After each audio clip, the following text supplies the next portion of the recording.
ఈ month salary ఎట్లన్నా మా బావ దగ్గర కొట్టేయాలి. ఇది గుర్తుపెట్టుకో, తర్వాత మాట్లాడుకుందాం. బావ సాలరీ వచ్చినట్టుంది. వచ్చిందే బట్ ఈ మంత్ సాలరీ అన్నా నాకు ఇస్తావా? అమ్మమ్మమ్మమ్మమ్మ, నేను ఇంటికి వెళ్ళిపోతాను భయ్య. దీంతో పళ్ళపోతున్నాను భయ్య. రామచంద్ర ప్రభు, ఈ మంత్ సాలరీ నాకు ఇస్తావా?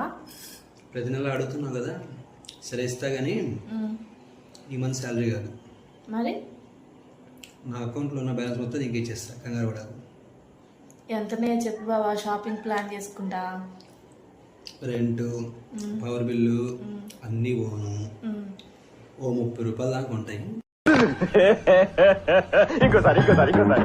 రెంటు, పవర్ బిల్లు అన్నీ పోను, ఓ 30 రూపాయలు దాకా ఉంటాయి. రేపు ఏటీఎం పోయి విత్డ్రా తీసుకొచ్చి ఇస్తా, షాపింగ్ చేసుకో. 30 రూపాయలు? ఎస్. షాక్ అయ్యావా? ఓకే, హ్యాపీష్. సరే తరలే, ఎన్నెన్నో అనుకుంటాం, అన్ని జరుగుతాయి ఏమిటి?